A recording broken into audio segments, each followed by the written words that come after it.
నీ శత్రువుని కూడా నువ్వు ప్రేమించాలి. హల్లెలూయా. నీ శత్రువు కొరకు నువ్వు ప్రార్థన చెయ్యాలి. యేసుక్రీస్తు ప్రభువారు చెప్పిన బోధ ఇదే. ఈ 3.5 సంవత్సరాలు కూడా యేసుక్రీస్తు ప్రభువారు భూమి మీద ఉండి చెప్పిన బోధ ఏంటి? ప్రేమ.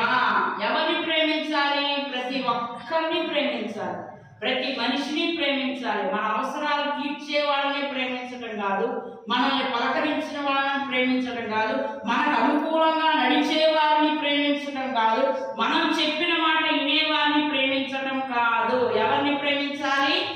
ప్రతి ఒక్కరిని ప్రేమించాలి. ఏ ప్రేమ?